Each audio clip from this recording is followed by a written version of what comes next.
All right, what's up, everyone? We're back here with part 2 or part 3, depending on what perspective you use, because we're continuing to Fire Emblem Radiant Dawn Normal Mode Speedrun. Kirby's back here with me. How's it going? Hey, how's it going? Part 3 hype. Greil Mercenaries. I love this part. This is so much fun. Just using all the Greil Mercenaries to kill everything as fast as possible. Yeah, they're really fun to use. And like the speedrun is after the Slogfest like 2-3, you get into part 3 and you're like, woo! Greil Mercenaries, Ike, Haar, soon at least, Titania. And 3P and 3-1 are probably some of the most interesting chapters because, as Mecha pointed out a lot in this LP, they're kind of the most interesting chapters since they know they have. You're pretty much forced to use all of your units, basically, like Miss getting a kill here. Why not? Why not? Yeah. Oh, that's kind of just, I routed that in because 1, it's BM, and 2, we actually want to spread out our experience because we want as few level ups as possible on units we're not using long term. Yeah, I was going to bring that up because I think Titania eventually ends up level 20, so wouldn't you rather she get like as much kills as possible? Because interestingly, she does not in normal mode. Oh, okay. But most of the carries do, though. So like usually if you want to feed experience to someone, it's someone you want experience on in the long term. So Ike, Haar, Titania for now, but not in tier 3. Okay. So yeah, those Ike and Titania are the main carries you want to watch out for. Gatry will get a few level ups in this map too, because he needs a speed proc for 3-1, I think. He's 60, right? About 60. 60% growth, yeah. So Yeah. it's really high. He ate the night. Yeah, I don't think he has 60 speed at base. That's a little high even for him. Mm-hmm. But like in this map, it's mostly about helping the Lagoos, right? Because you can't really do a whole lot on your side besides kill enemies that would otherwise move. Like you kind of just free the way for the Lagoos. Yeah, pretty much. So the objective of this map in any difficulty is get Screamer to the upper right corner tile, and as a result, you're pretty much bottlenecked by what the green units do. So Screamer and not Screamer, Rolf and Shinon play some pretty important roles with being able to use the ballista. So there's a lot of, this is one of those chapters where there's always kind of a nice amount of consistent improv, if that makes sense. So like your time variance is going to be very high as long as you improvise it properly. We're aiming for a 6th turn, ideally. If you there are cases where you can't really do much about it and you just lose a turn because the green units don't cooperate. But more often than not, it's on the player if they lose a turn, typically. So you either get 6 or 7 then. Usually, yeah. And this chapter is actually interesting because in speedrun because this is actually more reliable in normal than easy mode. Wait, why is that? Because in easy mode, there are a few yellow cats that are lower level than the rest, and they have A strike. When the cats normally have S strike, and that means they tink everything. And if they go up front, then they're just going to cause a traffic jam and make you lose a turn or two. And I've gotten a 9 turn before on easy mode because of them. Yeah, I do remember. Pretty bad. I do remember a lot of ranting about the traffic jams. I'm assuming what you mean by traffic jam is like you see that formation with the fire mages and the halberdiers near the Lagoos, for example, right now. They end up not killing them on like their player phase, and then everyone else gets stuck behind them because all the Lagoos have one range, so they can't really get past a normal enemy most of the time. Right, not within and like one you turn. typically bump into like a 1-turn traffic jam at this choke point and the next one coming up, and that's normal. But sometimes if an A strike cat goes up front and they stall for another turn, in normal mode that's not a problem because they don't exist. They're higher level. Yeah. So the only way you get really jammed is if a Lagoos goes up front and they untransform, which can happen, but it's uncommon. Yeah, because what usually happens, right, is either there's a cat up front, the yellow guys, and they just do like they just double and 2-round KO an enemy, or there's a tiger who have so much attack they 2-shot everything, but they don't double. Right. So everything dies in 2 rounds. I think Ranulf sometimes 1-rounds enemies when he's up front, and then Skirmish just obliterates everything. But since Skirmish moves like so early in the turn, he usually just goes for something random that's not on the path to the boss at all. He just goes somewhere else. Yeah, it really sucks when it happens. Also, I'd like to note, unrelated, but Shinon got a crit on a mage. That crit's bad. We got unlucky there. Oh yeah, that's weird, right? Because then he gets like replaced by another enemy or something? Yeah, so you want the mages to be weakened, because if a mage is weakened, they're guaranteed to get 1 round of it. Well, not 1 round of it, finished off by anyone else in 1 round. But if Shinon crits a mage, then another full HP mage is just going to replace it, which is bad. So, yeah. And everyone else is trying to make it to that choke point earlier so they can, you can stop relying on the Lagoos to get through, right? Just clearing out pretty the enemies. much, yeah. And there's this random Swordmaster next to me that's just kind of chilling there. Doesn't move for some reason. I never realized just ignore that. him. It's really funny, yeah. Yeah, this I game think has... he's there in easy mode too. You just ignore him. This game has a lot of enemies that I think even behave differently between modes. I've definitely seen a lot of enemies, especially in easy mode, that just don't do anything ever. That suddenly on normal mode become dangerous. I don't see many enemies like that on normal mode, like that Swordmaster. Yeah, you don't see that every day.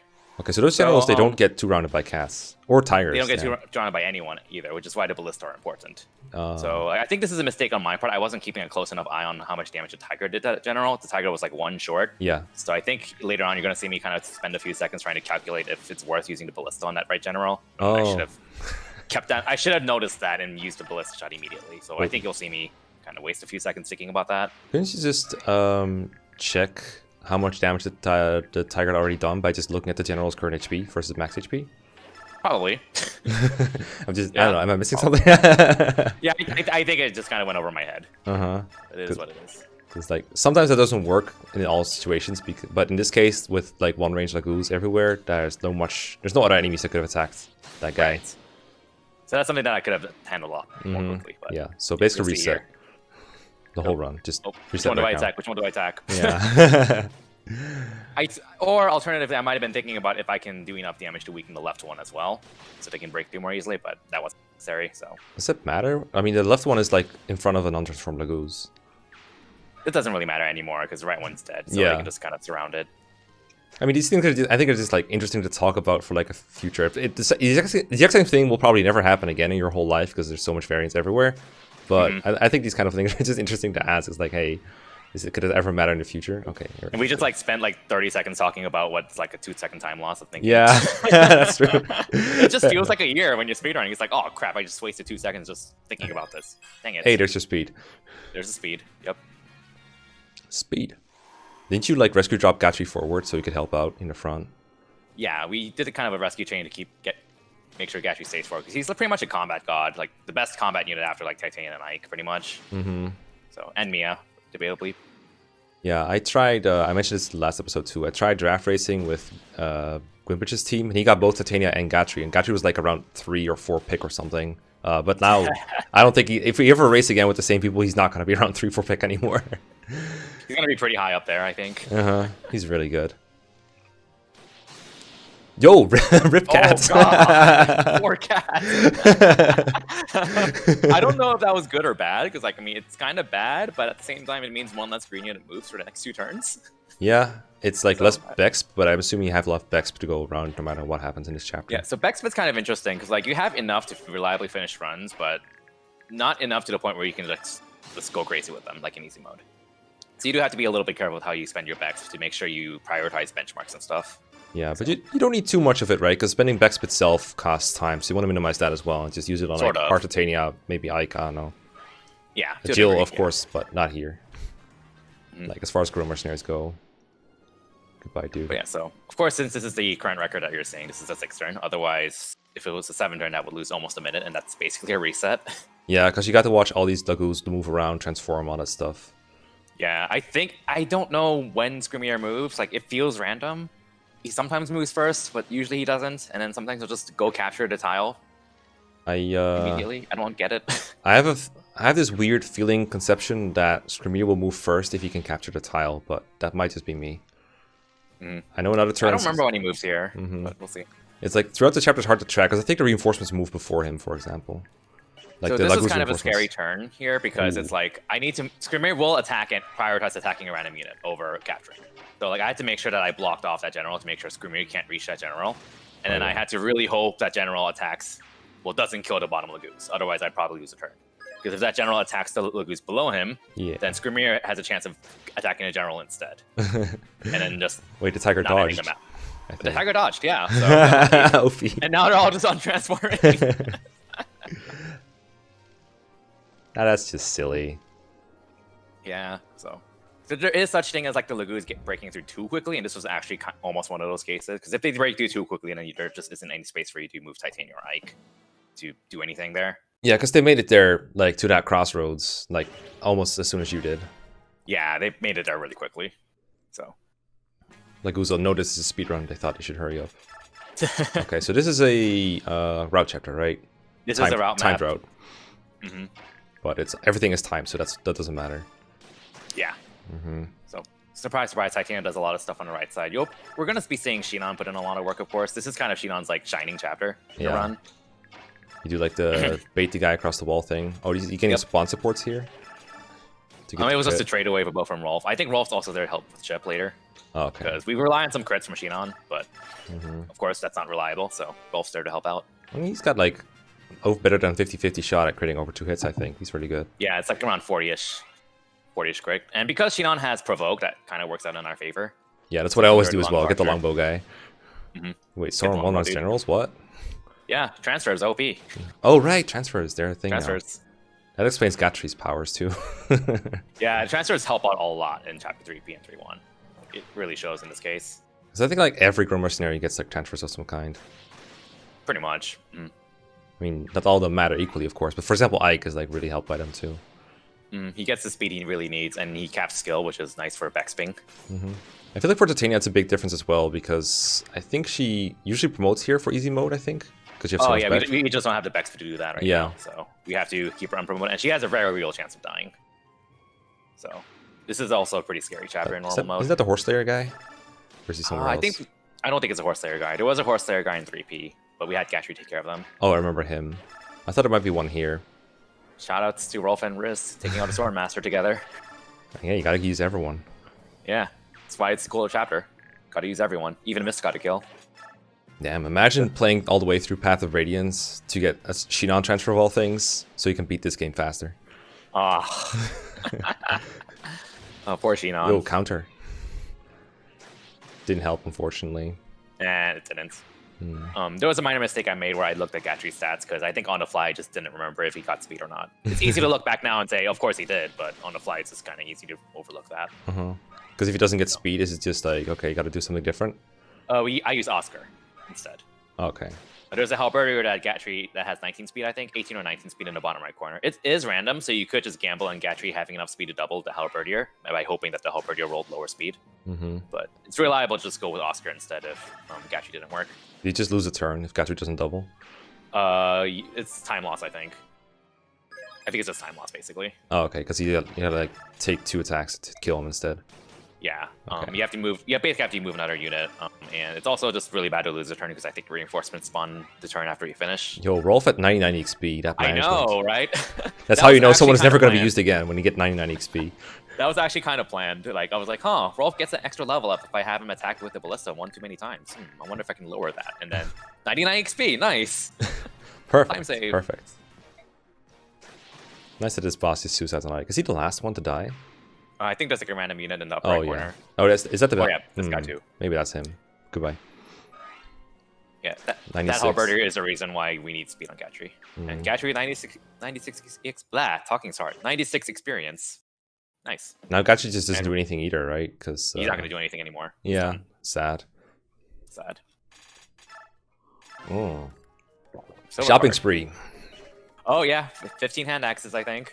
Damn. Hey, Har, we saved up some Bex for you. Here's a promotion.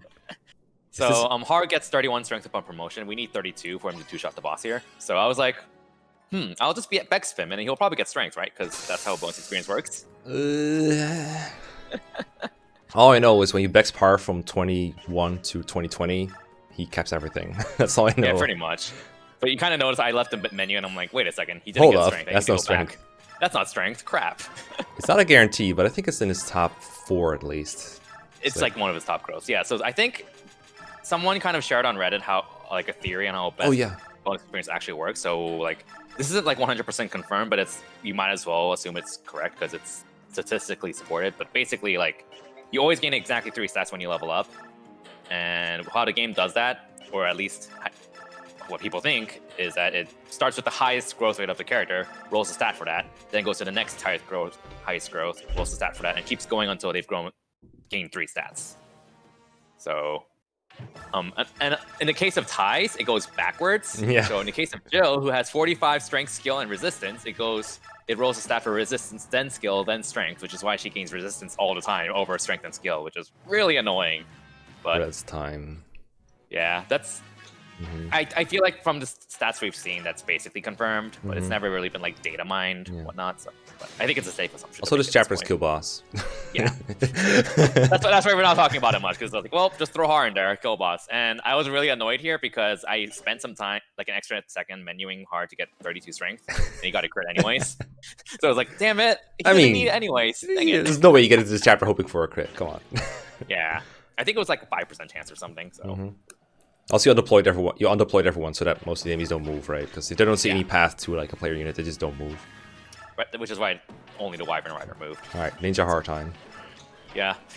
Burn supplies. Don't get. I like calling this map Ninja Haar Gaiden because Haar's basically being a ninja. Yeah, he unequipped this thing. He also has a bronze axe with him, I noticed.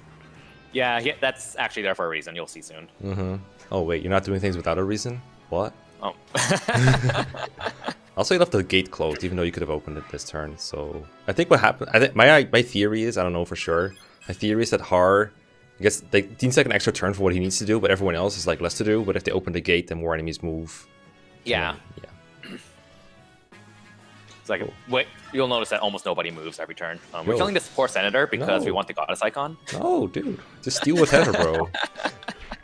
You're Bex. You can't complain about Bex and kill senators. That's not cool. You can't do that. That doesn't work. He's still unequipped, right? No, he's not. He's murdered. Oh, yeah. So this is actually a little slower to get the Ashara icon. The Ashara icon is for, I think it's for Kainagus. I think it's for Kainagus. Those stupid Royal Lagoons demand so much investment, dude. I hate it. Oh gosh. So there's a bit of luck involved here. We need the upper left corner tile to be empty, in the left pen, which is I remember that. Right, it's no different in normal mode than easy mode. There is a backup strat if a horse does block that, but ultimately it's like around a 10-second time loss if you get unlucky there. Imagine losing time because of horses without a mount on them. Freaking horses. Dude, you still haven't opened the gate. I thought it'd be open by that turn too. Nah, you don't open it. Easy mode speedruns do open it a little earlier because in easy mode we actually go grab the Blossom Scroll. Oh yeah, for time. Because it takes about 20 seconds to get the Blossom Scroll, but it cuts out about 5 extra levels from Tannis, so it saves about 5 seconds. So the things we do for 5 seconds of time save. Gotta make sure Tanith doesn't level up too much. Yeah, I know. The hilarious thing is we actually gave her Paragon in normal. So we do the literal opposite. That's funny. And dumb. Wait, so is there something you need to burn at the bottom with the... Yeah, there is like one supply there is one at the bottom, which is what we're going to do on the last turn, I think. So thankfully, 32 strength is exactly enough for Haar to two-shot this Halberdier with the Bronze Axe, but we want him to have the Bronze Axe equipped because we don't want him to kill anything else. And Bronze Axes cannot crit, which is really nice in this case, because we don't want Haar to kill this general that's about to attack him, or else that unplugs a spot for the other general to attack. And then just unfortunately, he can stun. He can activate stun, which loses even more time, so... Yeah. That's so random. But yeah, last turn here, we just burn the supplies, and you'll see what I can Titania do. I mean, I'm assuming it's open gate burn supplies. Yeah, Titania has pass as well, so she can just sneak through. Oh yeah, I saw you get that from Heather. I like how the game has 2 passes. You don't even have to give it to Greil Mercenaries or anything. They just get another one. Yeah, I think Nyla has our current other pass right now. Yeah. You can just lose that for the whole game and it doesn't matter. Because it's not like the Dawn Brigade ever needs to pass for anything. It isn't that useful on the Dawn Brigade. Oh, this strat is pretty cool. So we had to go to the advancement to get Ranulf into our party because we're going to give him pass.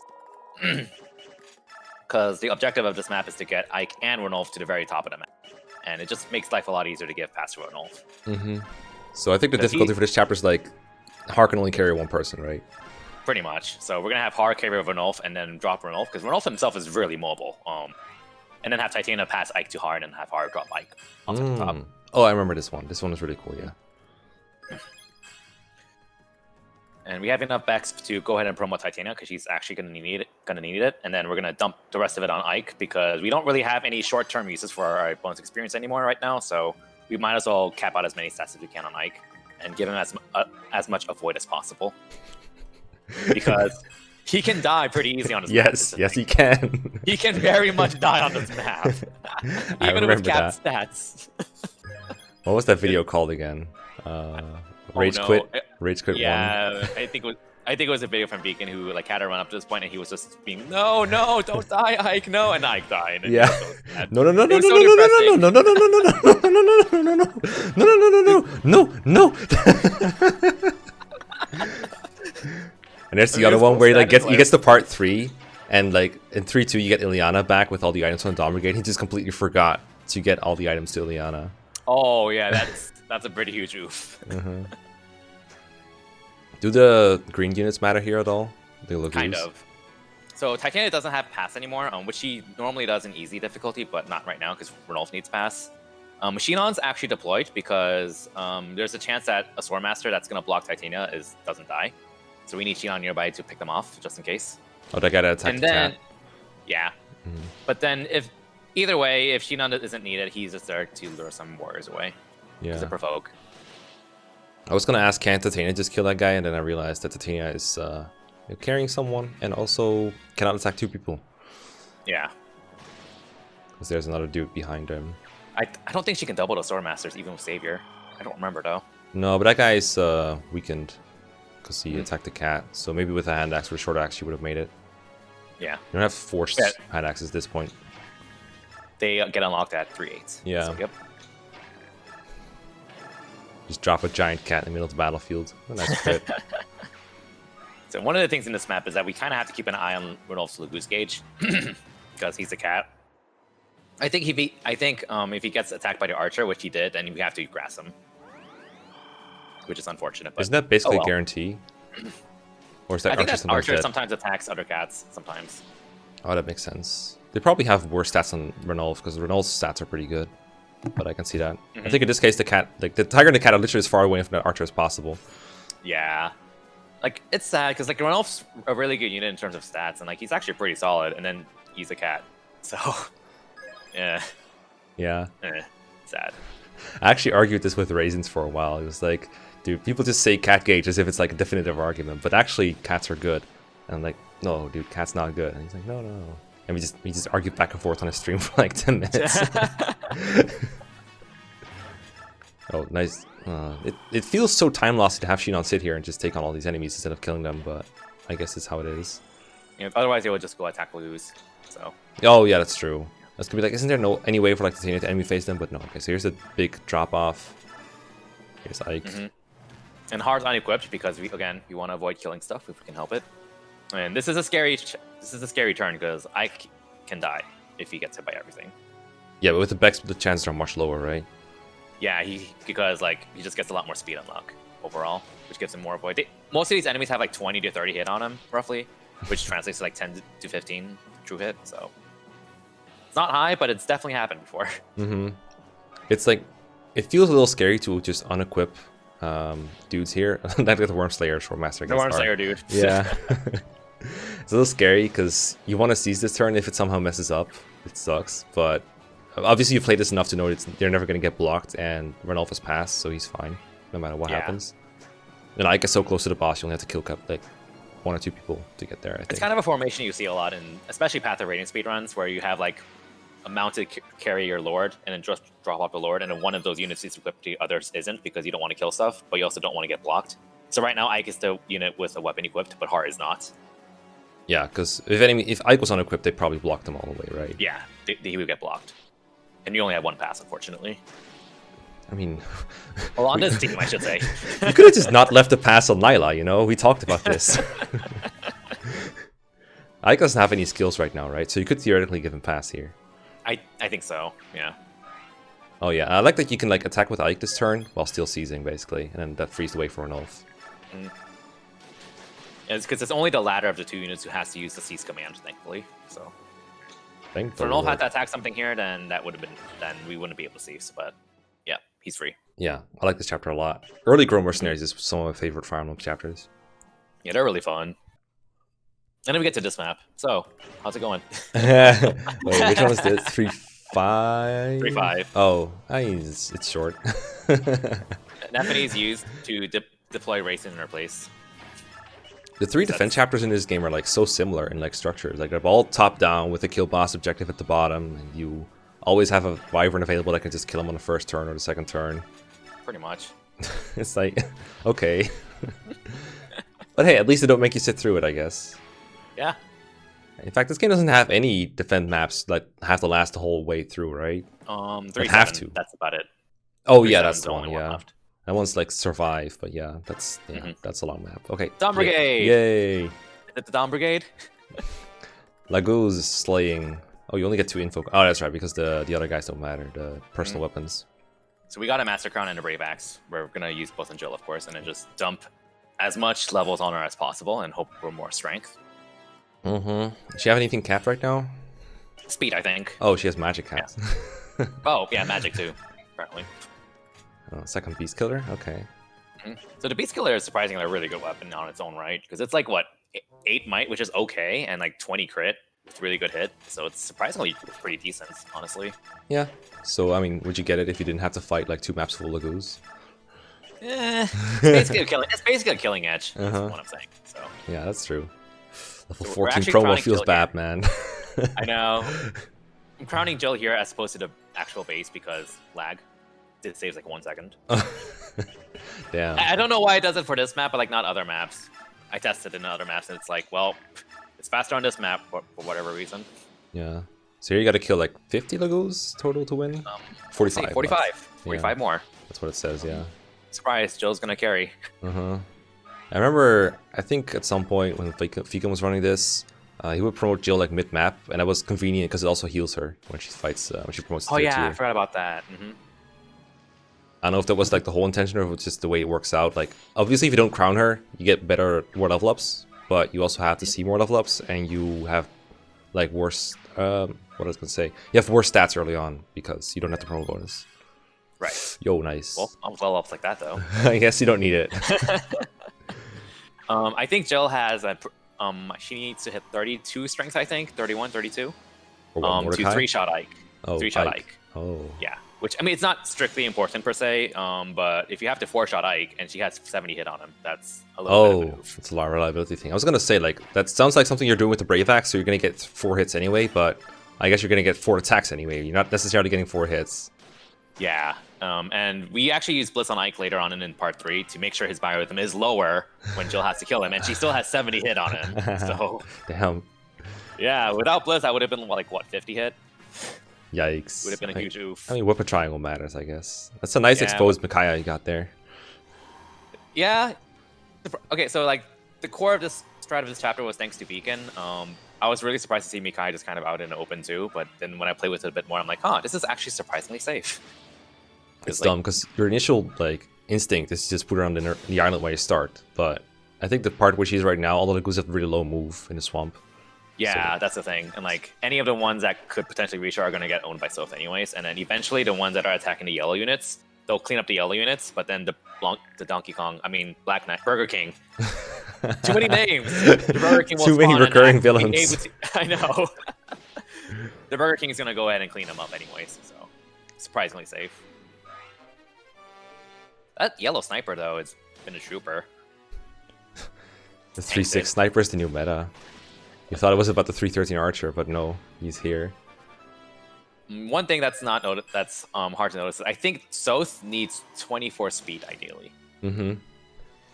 Did I ever show you that? 20 speed. Uh-huh. By the way, I think last time we might have mentioned that Soth gets like the better of his transfer bonuses and his bases from Radiant Dawn. But then I remember Rengar showed me the super cursed transfer Soth with 0% growth, and he actually has like really terrible stats, like single digit.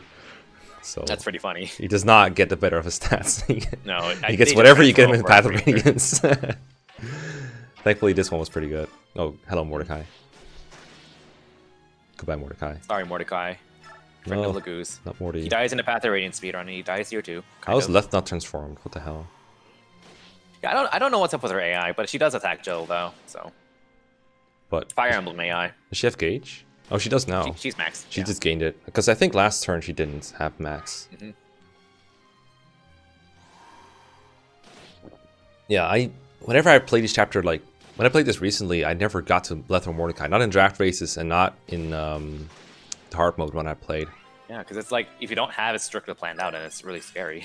It's Fog of War. Yeah, it's not just scary, but like you kill all the Laguz before you get there.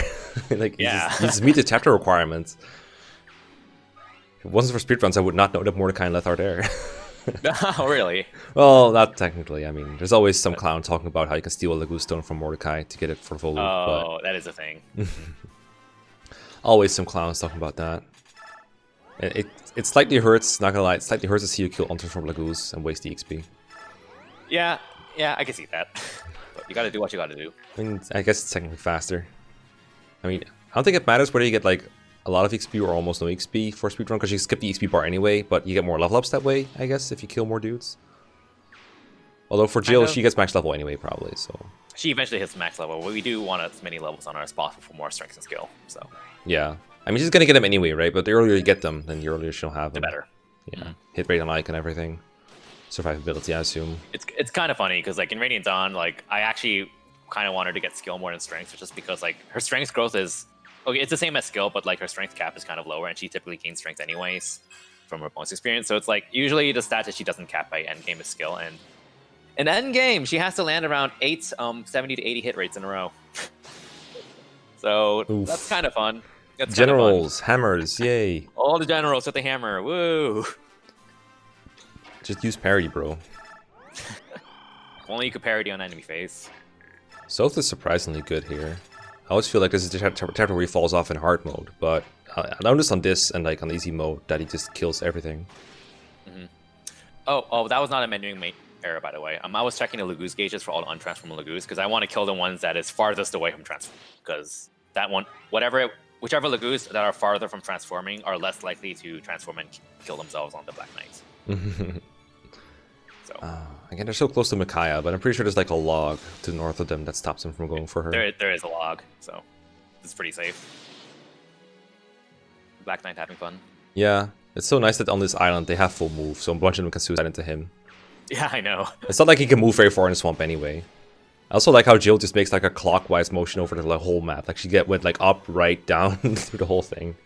I just gotta get as many kills as possible. Gotta go fast. I mean, I'm glad she survived. Like, jeez, she killed so many dudes. At least the cats do no damage to her, though. Oh, she's so strong. I know she got a lot of stat boosters, but she's insane. I guess third tier is a thing. She is third tier, and she's pretty defense plus at this point, I think. So, yeah.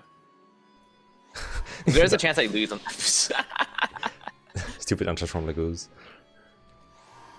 I guess they just couldn't give him different AI when transformed, so they just do the same thing whether they're transformed or not, and they just run up to you and just stand there. It's like, ha, I'm ready for, well, not actually ready for battle, but I have to pretend I am. And they just stand there doing nothing. Oh, 8 left. Can you lose a turn in this chapter? Yes, you can, but it's not really a big deal if you do. Like, you could be like 1 or 2 kills short of a turn, but it's not too big of a deal because you can just snipe one with Jill. Yeah, I feel like on route maps, at least like this one and the ones like it, if you lose a turn, it's not a very big deal because most of the time it's just killing enemies and the animations and everything. So, like, the turn timer itself doesn't take much time. Whereas in, like, 3P, for example, if you lose a turn, you watch a whole bunch of green units move around, transform, and do shit. It's also really bad to lose a turn if you have, like, reinforcements that spawn. So, yeah. Does this map have reinforcements, or is it just, like, a bunch of dudes coming down? I think they do. It does technically have reinforcements, I think, but... I mean, it's hard to tell with really matter fog. much. Yeah, exactly. I mean, at least if there's fog, then you don't have to, like, scroll the screen to see them, I think. At least I'm pretty sure you just... I don't think the game really notifies you of reinforcements in this way. Like, you know how in GBA the screen, like, moves whenever reinforcements appear, even when you can't see them due to fog? I don't think that happens here. I don't remember if it does. It kind of happens in part 4 because they, like, warp in, so you kind of hear it, but I don't know about that in this case. Chapter 7, Survive map. So, Survive maps are kind of interesting because, like, they're probably the hardest to route in the speedrun, honestly. Yeah, and then the most silly ones to watch because they seem really bland, but yeah. These are like the hardest maps to route out, like, unironically though, because it's like, well, you can't end it quickly, and you can't, like, kill a boss or something like that. So what can you do with these turns that you're forced to take to minimize your own movement and enemy movement? It's like, I know there's like a really cool strat for Battle Before Dawn for FE7. I think it's probably one of the coolest strats in the entire series, honestly, for speedrunning, where, like, you use enemy control glitch to unarm as many red units as possible, use enemy thieves with enemy control glitch to send a boots and the rescue staff to convoy. Then you grab the rescue staff from convoy, with Pent to rescue Zephiel out of there without opening a single door, and then you just end turn about 10 turns in a row because nothing moves since nobody can reach you. Yeah. I guess recruiting with Janaf and Oak is definitely a good way to save some time. Otherwise, you get a green phase. Yeah, well, we actually do want them too, but yes, we don't want a green phase. Yeah. I feel like Radiant Dawn's the kind of game where they join anyway, even if you don't talk to him. But maybe they don't. I don't know actually. I never tried not to. I never dared trying. Like I want to get these units always. Why wouldn't you want to talk to them? They're so good. Imagine them coming back to Tabar and like, I mean, he didn't talk to us, so we just kind of didn't join. Just like it's just how it is, man. I'm kind of curious now, but maybe that's time for another day. But yeah, generally just. I think I mentioned this during like 2 prologue or something. Just kill enemies that would eventually move around and waste a bunch of time. So the Sword Masters in the bottom right corner, they move every turn, so we want to kill them. We want to position Haar and Titania to intercept Wyverns, because they're really mobile, so they're just going to waste time every turn as well. Yeah, or like, I don't know, kill your starting units or something dumb like that. That too. And then we're actually just going to end turn like 5 times. I mean, that's ideal. If you could just spam end turn like a bunch of times in a row, that's super fast. That is fast. I like how this is like the exact same map as 3-6. Yeah, I never noticed that for the longest time until after I started speedrunning, and I'm like, wait a second, is this the same map? Oh, holy crap, it is. Yeah. I mean, technically Kaga did it first in like Gaiden, but reusing maps. This game did it first. 3 Houses is not original, guys. Reusing maps is something 3 Houses reuses from the rest of the series. I like these middle island enemies desperately trying to get the Haar, but it just can't. Yeah, we intentionally position Haar just so that we can like lure them into the swamp so they move only 1 tile per turn as opposed to like 3 or 4. Oh, that's genius. This is pretty much a strat front that Beacon came up with after a lot of testing. So it's again, most of what you see wouldn't be possible without all the work he did. So shout out to Beacon for this.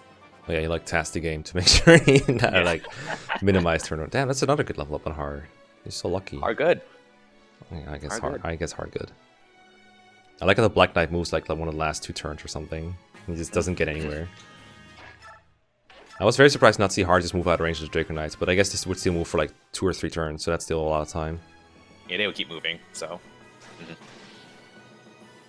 So yeah, I'm ending turn. I'm using a glitch called Fast Enemy Phase, which Dawn found, I believe. Or basically, like, the camera is moving a lot faster than usual between enemy units. And to do that, you basically want to be moving the cursor with the B button and end turn as you do that, which is why you see me moving the cursor like that when I end turn, because that makes the camera move about as quickly as how quickly you are moving the cursor. Which is something that we all learned how to do. Well, I think Mecha knew how to do it already. Cyanio kind of had to learn on the fly the day before the draft race. I think I learned it like a couple days before. I was like, I probably need this. It's annoying because you gotta move you gotta move your cursor a bit before you can actually do it. So it looks really silly when you're first doing it. I think Quimp said like at some point you can do it so well that your cursor doesn't even move anymore, but you still gotta press the direction really fast.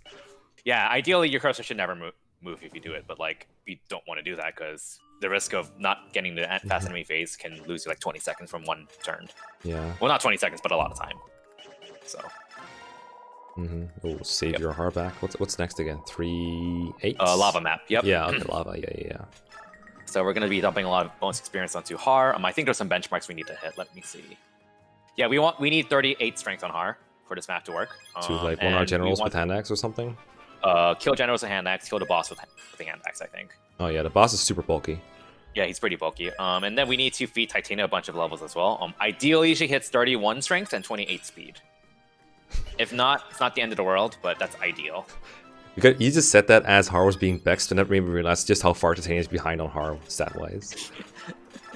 Yeah. It's pretty sad. And hey, hand axes. Woo. Wait, forge them, bro. Forge these hand axes. Cost time. But you never forge hand axes in this? We do. Just we don't need them right now though. Okay, we do forge 1 for Haar and 1 for Titania, I think. 1 total. We're gonna forge way more later on. Oh, okay. I think we just don't have the money for them. Yeah, we only have 5k right now. Oh, that's not a whole lot, yeah. Yeah. I think did you just sell the blue gem that you got from 3-1? Yeah. Okay. We needed blue gem. It's funny, if you skip a bunch of combos and everything, you're pretty likely to run out of money in this game because you don't get anything in the maps themselves. Oh, watch carefully. Watch carefully at your position here. I just did fast enemy phase glitch. Because the camera moves between the meteors. So you have to do fast enemy phase glitch as you start the map to make the camera move more quickly. Damn. It saves you like 1 second. Big brain. So this is why I didn't win the draft race. Damn. I didn't fast enemy glitch for the meteors. Meteors are stupid though. They're a little silly, yeah. And the animation's like, eh. Every fucking Fire Emblem game needs one of these apparently. I don't know why they think they do, but every fucking game needs them apparently. Oh, right, we have Raisin. Yeah, I was gonna say, like, Raisin in these kind of runs is weird, because you'd think that they are really good for speedruns, but they usually just dance once and that's it. Yeah, usually you just dance once, because it costs too much time to care about, like, keeping them up with your mounts, or keeping them alive or whatnot. So, that's why we gave Haar Savior, so we could just have Raisin go as far as possible, and then just rescue him, and not worry about him. Yeah, also his animation is so long. You don't need him to move far, because, like, sure, maybe if you do something super complicated with Raisin, Haar could move, like, another turn and just get further, but he still needs to be here to route all these enemies, so what's the point? Yeah, exactly. And, again, the dance animation takes quite a bit of time in Natalia's games, so you kind of want to avoid it if possible. I feel like just with everything, it's even worse in Path of Radiance. But I'm not sure. I'm not going to compare. I feel like Path of Radiance is like around the same time as Radiant Dawn's, but I could be wrong. No, there's something people never say. Funnily enough. Wow, something in Path of Radiance as fast as Radiant Dawn. Wow. You'll never hear that again. So one thing that we were talking about fast enemy phase glitch. One thing that's kind of more on the technical side, since this is kind of a good map to talk about it, is also how we use the X button to switch between units. So like when you press the X button while on a unit, the game jumps your cursor to the next unit in the unit list. And right now the unit order is Ike, Ranulf, Haar, Titania. So the cursor jumps to Ike at the start of every turn. If you press X, you jump to Ranulf, and if you press X again, you jump to Haar, assuming they haven't moved. There's like a lot of delay when you press the X button before you can control a unit again, like about a half second. So to do that quickly, damn, that's so much time. You use the fast enemy phase glitch or a similar glitch with the X button. So basically, when you're moving the cursor while pressing X, you move the camera that quickly as well. Ideally, you do it while holding the B button, because that's the fastest way to do it. But sometimes you don't need to press the B button to do it. You still get a fast X switch. So, as a better example, since Ranulf is right next to Ike, the cursor starts on Ike, and since Ranulf is above Ike, you can press up and X at the same time, move the cursor up to Ranulf, and press X to jump to Haar, and that saves a bit of time. That saves a little bit of time over just pressing X normally, basically. I'm never going to master this. They told me this game was easy. They told me this was normal mode. Ooh. But yeah, like that's actually the only reason I moved Ike next to Ranulf. So right there, you just kind of saw me do an X switch from Ranulf to Haar. And there's also a faster way to do that, which is holding the B button while doing it. But obviously, since you're holding the B button while pressing X, it's kind of impossible to land the cursor on a unit while doing that.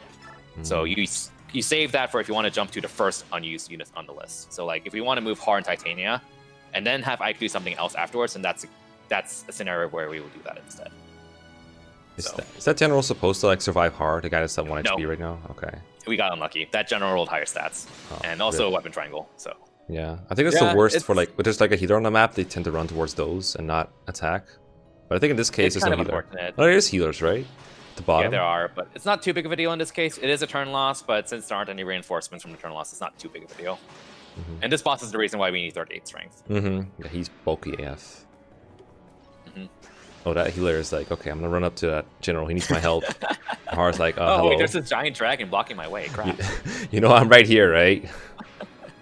I hate healers in these kind of like route maps because they just don't attack. They just sit there and they waste time, either healing other enemies or just sitting there and needing my attention. And it's such a stupid thing to have to dedicate a turn of Haar to. Like, you got this big ass dragon that can kill everything. You got to use him to kill a priest. I mean, on one hand, it's sort of interesting to route up, but on the other hand, when there's like more than 1 or 2 on the map, in a route map, and it's yeah. Ugh. Yo, you know what would be big brain if you could bait that Armor Knight onto a lava tile and he just dies to the meteor. Oh, I didn't think of that. I don't know if that's really viable to do, though. I mean, I guess like one backup thing you could plan in is like move someone down here, like I don't know, one of the Lagoos to kill him, but that's probably more work than just waiting for the extra turn. And most of the time, it's not even going to be relevant because, like I said, generally that guy is going to be dead. And, like, there's nothing else here. Yeah. Literally only one guy. There we go. 3-8. Are you hyped for 3-9? Donbed hype? I know Glimpage is here. I know. I guess I'm there too. I guess the whole squad is here. Besides Everyone is Astrid. here. Astrid is not there. She is actually deployed, I think. Oh, wow. We need a point of strength on Kieran, yeah. Oh. And we only have enough Bex for 2 levels, so if he doesn't get strength out of those 2 levels, it runs over. Damn. Imagine getting to 3-9 and just lose a run to Kieran. Has it ever happened to you? It's never happened to me. So like, I think his strength goes to like 60%. It's really high, so it's really rare. If it can't, I've just never had it happen to me before. So. I mean, it's Bex. I mean, if it's his highest growth, he'll probably always get it. It's gonna be like HP strength almost every time. Yeah, and he has 2 chances. So. Yeah, Dunvet time. Let's go, Dunved. I mean, you gotta do something when you can't climb up a ledge with Kieran or Joffrey. Okay. Go, Gwimpage, go. Run, Gwimpage, run. I missed it. Did you promote him? We promoted Gwimpage, yeah. Okay. Gucci. Oh, unequip. Hold up. That's not how you're supposed to use Dunvet. Also, you meteored a freaking soldier. What? Yeah, we meteored a soldier so Marsha can finish him off. And then we took the meteor off of Khalil so she doesn't get doubled. Oh, that's clever. And so she doesn't spam it in 310. I was about to bring that one up, yeah. Yeah. I always take a lot of stuff off of people here. And then they join with weapons anyway in 3.9. But at least or in 3.10. But the meteor at least is like super annoying when she uses that. Dunved dodging like 10 men. Yeah, this part is very choke pointy. Like, it looks like it's very close. Like, it's a very easy ride, but there's like 2 force in a way and an enemy there. Or like 3 force in a row, actually. It's like super hard to get through with horses. So Dunved's main goal is to get an extra speed wing from the halberdier. So now he's barely in range of that extra halberdier at the top. And ideally, he'll crit. Otherwise, he'll just finish them off on a player face. That would be nice. I mean, Dunvet has a crit bonus, right, from the halberdier class, and then the kill Yeah, it's like +5, I think. +10 as a sentinel, I think. Bye. Yay, Dunved. Thank God he doubles. But if he doubles already, why does he need the speed wing? Yeah, this turn looks just very sloppy. Well, Yeah. not execution-wise, but it just looks ugly that we just spend a turn moving Gwimpage and Kieran up one tile. But it's like, what can you do? You can't really go around because there's too many enemies up there. We don't want to lure the enemies on the left side into dying because that costs time. So It's like, yeah, I'm doing a speed run. I'm moving my cavalry unit 1 tile up, and I'm gonna end my turn. So yeah, that's Dunvet and Khalil's goal, just kind of being a distraction for the other units on the left side, so they don't do anything after getting the speed wing. Oh, the guys like on the middle floor, between the ledges. Yeah, Yeah. they're just not going to do anything for the rest of the map. This is a pretty scary map, though. Like, after needing a strength proc on Kieran, Joffrey needs... And he's tanky, but not, like, stupid tanky. So there's a very real chance he can die. And the boss has, like, 5% crit on him as well, just FYI. Oh, the boss is also a halberdier, I think, right? Yeah, he's a halberdier. Yeah. That is annoying. Don't Kieran and Joffrey have a bond support? I think so? I think so, but Kieran probably doesn't have to move to get right next to him, right? Nah. Okay. Ooh, Oh, no, he should, but, like, it's time loss, so... Yeah. But we got lucky. We got a crit. Or soul, or whichever one it was. Same Go for thing. Spirit Dust, you won't. Oh, come on, dude. Not enough move. Not Oh, enough you're move. right. He didn't even... he moved full move, so he can't cancel. That's right. Saves a menu. Sad. I think the things to call out in this map is that Haar needs 28 speed, I think, to double Swordmasters, which I'm pretty sure he does, so he's fine. And we want Titania to have 32 strength, ideally, which is why I stopped right there. Generals? So I'm guessing Titania needs 32 strength for generals. I'm trying to look at my notes again, trying to remember why we needed it, but it doesn't say anything about that. Yeah. Yeah, generals. Okay, generals. Turn 4, she has a chance to not kill generals if she doesn't have 32 strength. Yeah, I couldn't think of anything else that you would need strength threshold for, because like all these other enemies, like paladins and then halberdiers, they die pretty easily, I think. Alright, another route 1. Yep. This route map's kind of interesting to piece together, honestly, because like there's kind of an interesting... a lot of units are stationary, so it's kind of a puzzle of like, how do I abuse cancel to kill a unit while still maximizing enemy phase on these ranged units that don't move, basically. And that's kind of notable in the upper right corner, because like almost everyone in the upper right corner don't move, but they all have ranged weapons. So it's kind of interesting to puzzle that out. Is there a kind reason... of annoying casually, but yeah. I'll go ahead. Is there a reason that Haar attacked that guy at 1 range? Because he's like a 1 range enemy weapon, right? Probably a mistake, or It's either a mistake or it doesn't matter, or both. That's fair. Probably both. Probably both. I mean, the animations in this game are really quick, so it doesn't really matter. I was just curious if there was a reason. Well, if it was Path of Range, then you definitely want to attack at range. You do not want to counter. Yeah. Yeah, the animations in this game are very quick. So, like, the stationary animation, what should be like the guys at the end, right? Near the boss, with all the bow knights and the generals and the snipers. Yeah, that's a funny formation. They don't move. Oh, and there's the Purge Bishop, like the whole group of bishops down there with the bottom. Some of them move, some of them don't. Titania, again, has a chance of dying. Titania's, like, she has really good base bulk, but her defense and res growth are actually pretty bad, I think. So, like, without relying on soul, if she gets hit a lot, she can die pretty easily in speedruns overall. It's especially apparent in part 4 if you don't get lucky with her defense procs. But, again, usually it's not an issue because she has soul. Yeah. Dodgy. You would never, like, want to rely on soul alone, right? But when you have so many chances to proc it, and you just, like... Sure, Titania faces, like, 10 enemies per turn, and maybe she gets, like, 5-hit KO'd. Like, something like that, or maybe, like, 6-hit KO'd. So that gives her like so many chances to just proc soul and make up for any bad luck she might have had along the way. So it's like soul's kind of just it's a nice skill to have if you just don't want to calculate everything. Basically, not something you ever really rely on like a 1-on-1 or something. Yeah. So I rewatched a video by Zoran today. I don't know if you watch his videos, the Fates ones, Conquest ones. No, I haven't actually. He basically makes like demonstrations of like heart maps in Conquest, and he has a demonstration of Ninja Silas in the Foxy map. Wait, map. Ninja Silas? Yeah, Ninja Silas in the Fox map. And like he has soul, so the chances of him dying are like super low because he has soul and he has like guard gauge every other enemy basically. So even though he gets like 3 shot, he's still super durable. It's kind of funny how it works. There's the Blitz you were talking about. There's the Bliss, yeah. So this, I think, is the only time we ever use Bliss in a run. This Bliss has served 3 purposes. One is to lower Ike's biorhythm to be bad when you have to kill him with Jill. Other use is to make it so it's, I think, neutral against the Black Knight endgame. Might be best, I don't remember. And then at best for the last boss of Shara, because they're very dodgy. Oh my god, spoilers. Yeah. I think this whole formation is stationary that Titania has that, right? Yeah, all the generals are stationary at least. I'm not sure about the Bow Knights. They probably are. I mean, if you're a developer and you have to pick an enemy type to make stationary in the map, you probably pick the generals because they lose the least amount of move by doing it. It's efficiency, right? Yeah. They lose the least out of being stationary, so yeah. Okay, so can you lose a turn in this map if something goes wrong? I don't think so. Typically, no. It seems pretty consistent. There's very little that can go wrong.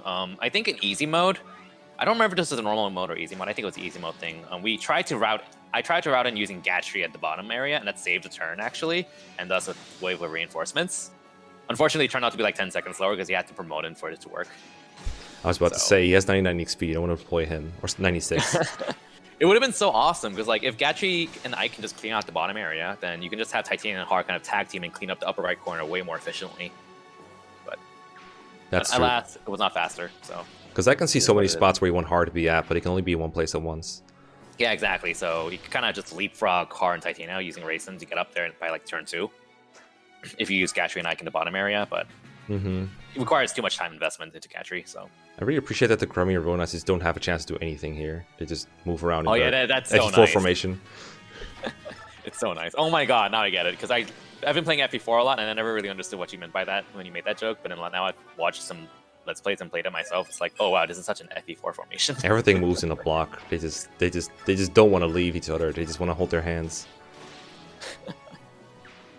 At least they're not going back to the main castle for more reinforcements. You know, one thing that's always found intimidating about Radiant Dawn speedrunning, if you ever want to get like world records or whatever, is when do you know when to switch hand axes? Because it feels so specific. Oh yeah, practice. I don't have any advice for that. Just practice. Like, usually it's not really a big deal because usually you're just like, okay, this hand axe is almost done. I'm just going to use a fresh one now. But there are a few cases, especially in part 4, where you have like these forge hand axes and you want to like squeeze out as many uses as you can out of each of them. So you kind of have to switch to specific ones at specific points. Yeah, because you have a limited amount of like hand axes, period. I mean, I'm assuming if you wanted to, you could buy more hand axes, so it wouldn't be a very big deal. But forging is something else. You don't want to forge more than you need. Yeah, the forges are the ones where you have to care about a lot more. The normal ones you don't really care about, and we're actually going to buy like 10 more than we need just because it's faster to do that than buying like 2 later on.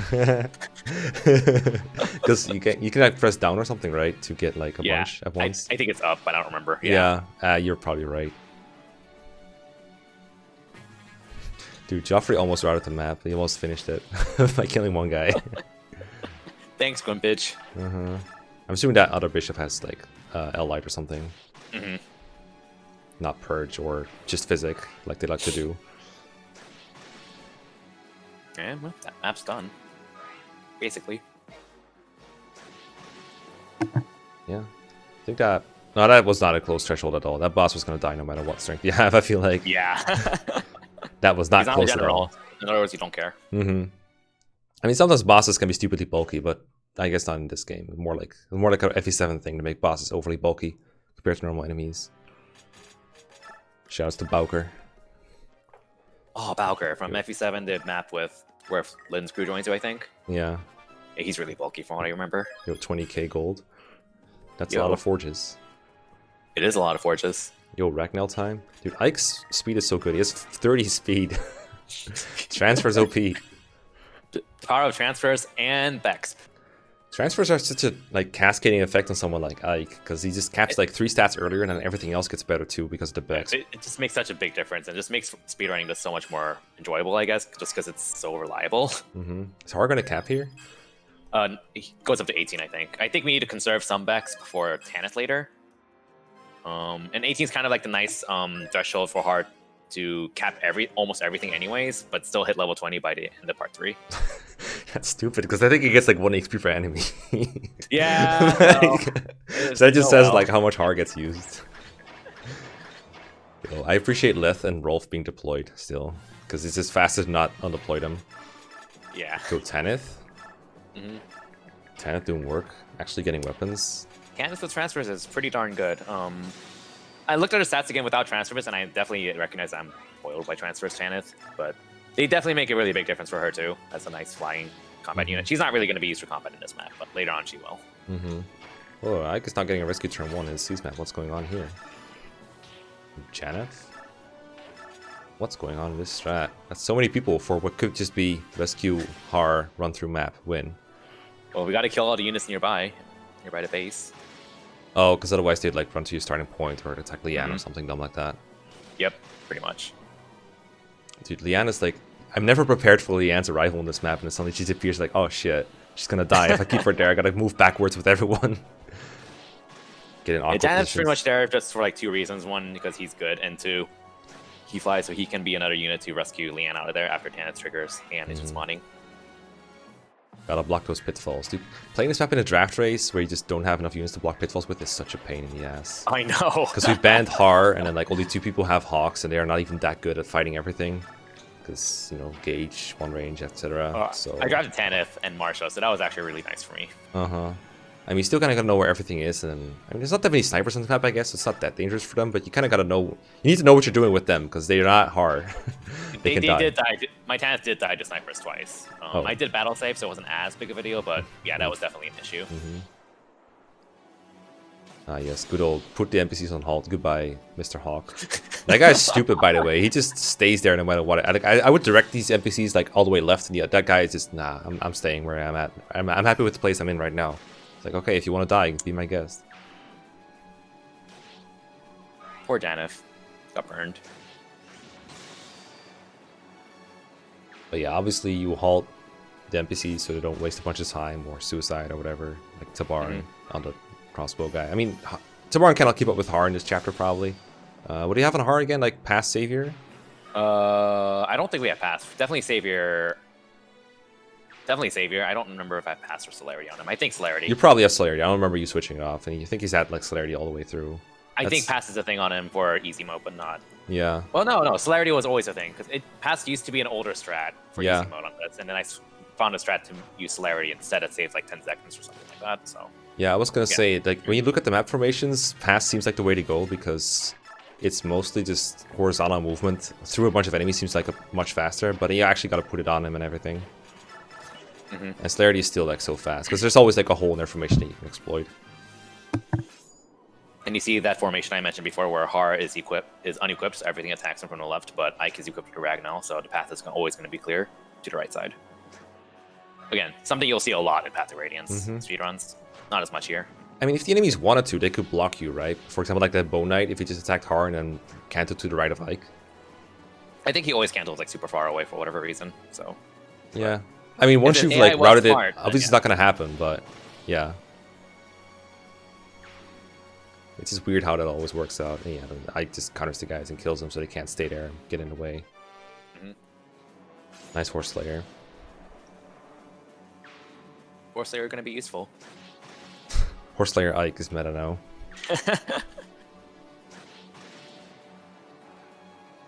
And then Of course, and then now we want to equip Ike with Iron Sword. Yeah, I was gonna say I'm gonna make the bold prediction that Haar is gonna kill the boss and Ike is gonna seize. Wow, how'd you guess that? I've played this game before, man. I know what I'm doing. I swear. Oh yeah, the reason we cancel Har one left instead of in place is because there's a coin. You don't want a coin. So. I hate coins in these. God damn it. Coins. I see you have a coin. Would you like to use it to forge? No, dude. I just want my hand axe. Get out. Would you like to pick a card? It doesn't matter what you pick.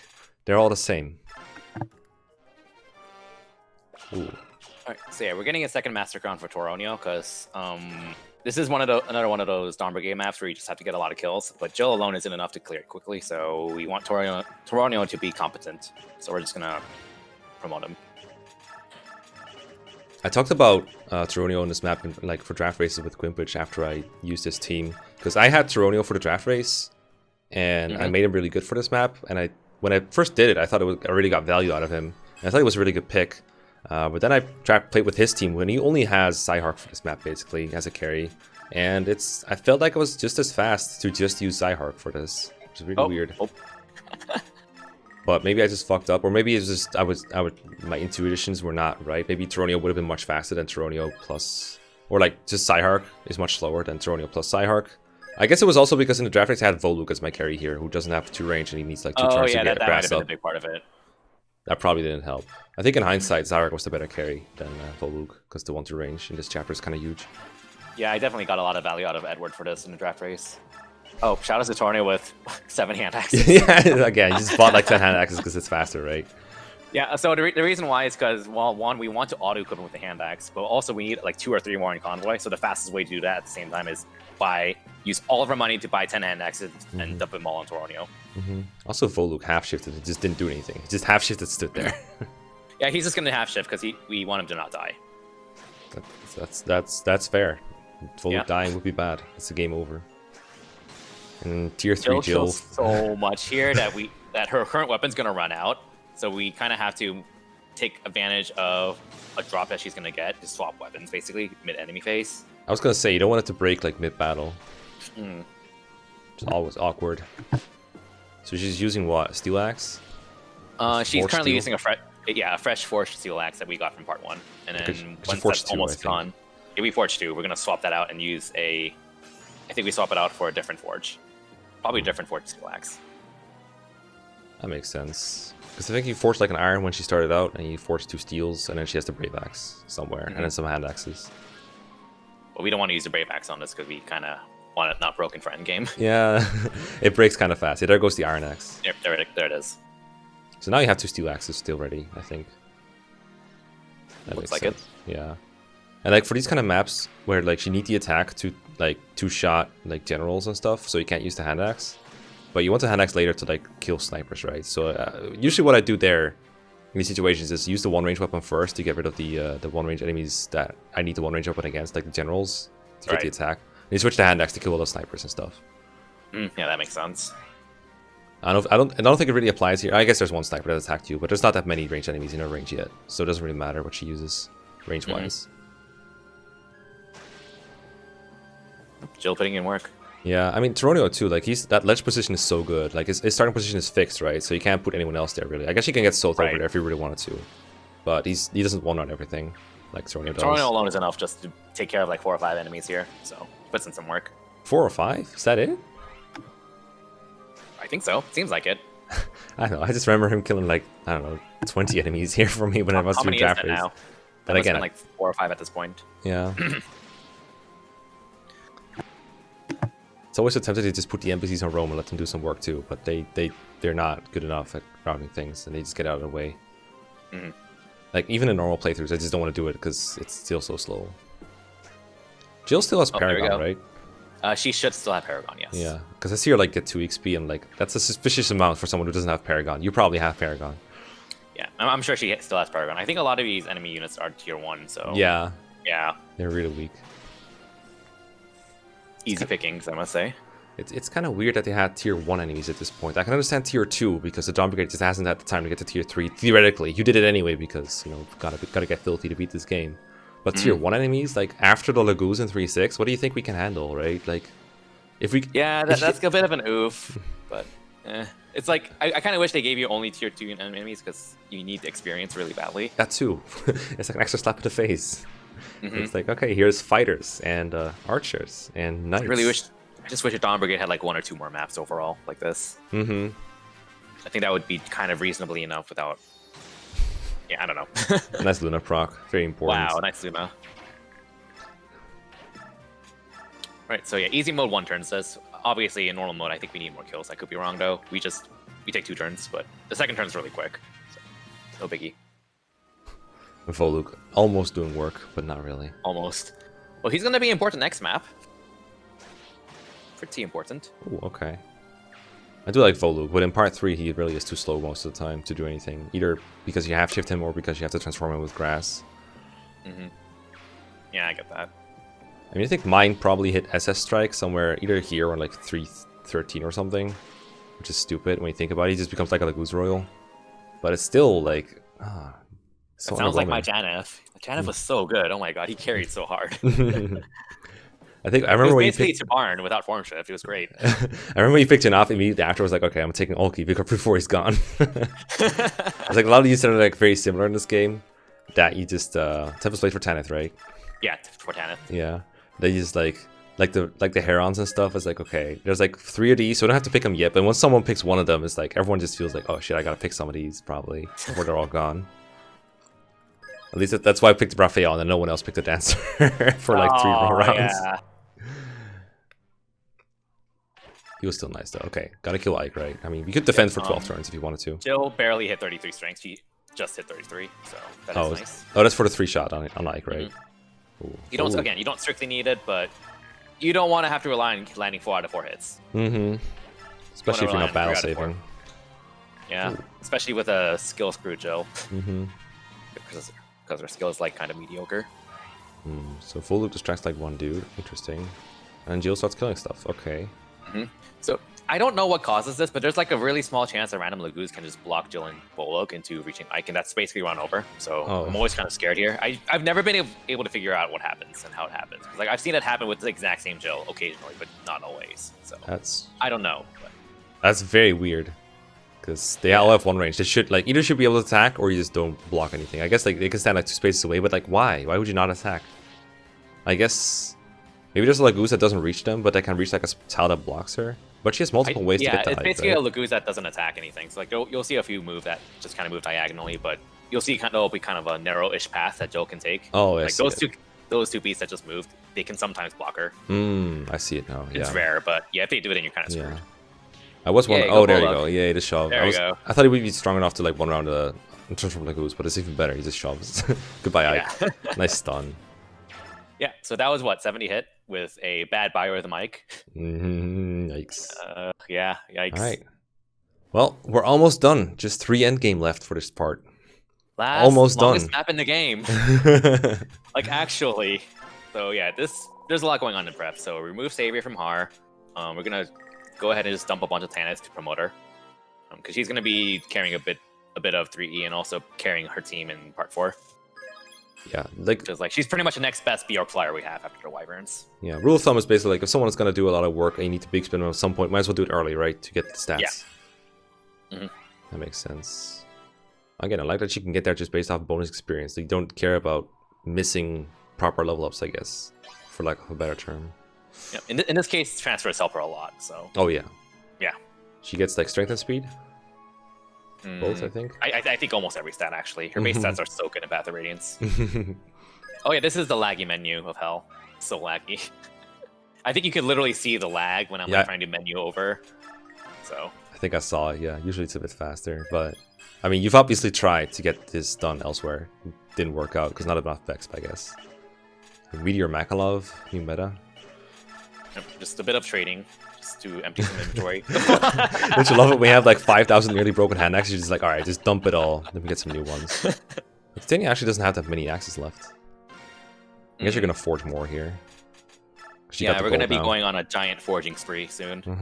Buying some pure water for Ike, Haar, and the convoy, which is gonna be for Jill. We're gonna sell all of our coins because we don't want the game to ask us to use a coin for every forge. So we're forging a capped out javelin for Tanith. We're gonna forge 2 hand axes for Haar, max hit, might, max hit, and another one for Haar with also crit. We're gonna forge 2 hand axes for Tanith with max might, max hit, and 1 hand axe for Titania with only might. And we're gonna forge 3 more hand axes with max might for Jill, basically, but throw them in convoy. So we're forging a javelin, 3 hand axes for Haar, 3 hand axes for Titania, and 3 hand axes for Jill. So 10 forges. Damn, you didn't even give him names. What kind of monster are you? Alright, I'm gonna grab some water really quick because this is taking a while. Oh, this is gonna take a while, yeah. Feel free to keep talking though. This is Lag Heaven. Chapter 3E is the longest map in the game because it's kind of a pseudo route map. We need 80 kills on the map for story reasons before, well, 80 deaths on the map. Let me rephrase that correctly. And yeah, it's a really big map, and we need a lot of units to die, basically. Haar, Titania, Tanith, Ike are all going to be putting in a lot of work. And there is a rescue staff hidden on this map that's kind of well known now. So ideally, Titania gets the rescue staff actually, just because she has a free chance to go for it. But if she doesn't get it, then we have to rely on Heather with Bliss, which costs a bit of time, but is a guarantee. Yo, free content. Yo, free content. Gotta get the pure water. This is when you face like a sleeps bishop, right? Yeah, you can see him right now in the upper right corner. Oh yeah, I hate him. I think in easy mode he was like all the way in the upper right near Nylon. Yeah, I completely forgot in easy mode he's like all the way in the upper right corner as opposed to like in the middle. So I just completely forgot about that. I had so much trouble in the draft races deciding where to go with my units. Like obviously someone should go where Titania is. That's like where most people are. But then everyone else feels like they're just kind of running behind NPCs without being able to do anything. They're just kind of stuck. And I also didn't have a hair on for this map, so I couldn't like get ahead with Haar like you did. Oh yeah. So everyone's just like, okay, I could go where like Skirmish is, but no one's gonna target me over a bunch of cats. So why even bother going there? But you managed to beat him to it using Raisin. So I think this map is a 4-turn in normal mode, but in the easy mode speedrun, it's like a 6 or 7 turn. And hilariously enough, it's because there are way more units on normal mode, so it's a lot faster. Well, kind of faster on normal mode, and in a sense more reliable too. Yeah, because the amount of enemies you gotta kill is probably the same. It's 80, yeah. Yeah. And it's a lot harder. This chapter is like unironically harder on easy mode because like you have to scrap force kills more seriously since there are just way fewer units to kill. So we actually go out of our way in easy mode to kill off Ileana, Marsha, and Astrid. But like, there's a good chance that the warriors that have to kill them miss, and you can't miss a single kill, otherwise you lose a turn in easy mode. So like you just lose a lot of time if they don't die. Unless like a green hawk just randomly dies, that can happen, but that's pretty uncommon. Can we talk about how Skirmish starts the battle transformed, but Tibarn does not? So he just sits there and Falcon punches people for some dumb reason. Like, why did he come here untransformed? Why? I never noticed that. Holy crap! I mean, I realized Tibarn starts untransformed, but I forgot that Skirmish does start transformed, and then Nyla also starts untransformed, and Kurtnaka also too. Like, what? Why? Skirmish with this usual, I'm gonna attack the nearest enemy. I'm not gonna advance. That's for other people. That's for scrubs. And everyone else is like, okay, FE4 formation, everyone, go. I was about to mention, this is totally gonna be FE4 formation. That's so stupid. They had like targets available. This is kind of like a both interesting and kind of annoying map at the same time. No map should ever have the objective kill 80 people. Yeah. I like this map design-wise and story-wise and everything, but oh my god, it's so long. It's so long. How long is it for like this run? I don't remember how long it is without the preps. With the preps, it's a 15-minute chapter, including preps. So easy modes is shorter. I know that much. I don't remember if the actual map is shorter on easy mode versus normal. But normal is longer if you include the base. Wait, is the preps different for like the different modes? You just use less preps basically in easy mode, just because you don't have as much to do. Like in easy mode, you Bex Tanith in 3-11 instead. So in the draft races, when I was using Quimpish's team, I had Zyhark, and obviously he's like tier 3 level 20 here or something. So he just runs around murdering everyone. And then, oh my god! I snuck past him in my practice thing, and he just ran around doing nothing. He's in the middle of nowhere doing nothing. I was like, okay, cool, I don't have to fight him. Because I checked my battle like forecast with him, like that Gatri, he just like gets demolished. And then I just didn't pay attention to his higher, because suddenly he's like right near like Ranulf and Sigrun at the starting point. He just murders Ranulf because it's game over. Yeah, you gotta watch out for that. Yeah, so I had to like open up my battle save, and thankfully I had them both there. Like if it's just up Ranulf, he would have been cornered and dead. But I could just have Sigrun pick up Ranulf and it was fine. But god damn it, Zyark. Funnily enough, Sigrun is actually used here to just pick up a hawk, just to save a bit of time. But it's really easy for me to forget that I need to move Sigrun out of the way. And I've lost a run to that because I forgot to move her, and then the Stormmaster just doubles her and kills her. So, oops. Big F. Feels bad. Feels bad, man. Feels bad. I think you fight some more tier 1 enemies. And I don't mean just like Aaron and stuff. I think there's some like knights somewhere. I'm not entirely sure. Not as many as 312. It's not as bad as that one. Yeah, like I could kind of see some Myrmidons near Edward and Nolan, I think. Oh yeah, that's right. I mean, I wouldn't like there was. It makes sense because like what Swordmaster would ever take a command from like Edward, right? Like, why would you ever take orders from someone in a lower tier than you are? I guess this is a nice way to prepare us for part 4. Yeah. Enemies dying on enemy phase. Like part 4 is just like, at least in the speedrun, they're like really fun to talk about and route out. Like route as in R-O-U-T-E, not route as in R-O-U-T, but the actual execution of it's just kind of a... Let's go. You still gotta hold buttons during enemy phase, right? Like do stuff. Sorry? You still gotta like hold buttons or like press A or something. You still need to be holding A the entire time and mashing, usually. Well, you don't have to like intensely mash. Usually holding A is kind of enough and just mash at the end of each round of combat. But yeah. For XP bar skip, right? Yeah, experience bar. Do you not have the thing where you have the targeting thing over your unit whenever unit targets you in this game? If you hold A, then you always skip it first frame. Okay. So you always want to hold A. Okay. So if you ever see that little white cursor around a unit during enemy phase, then that means I forgot to hold A. That means he's drinking some water. Yeah, that means I'm drinking water pretty much. Oh god, and the Hawk student.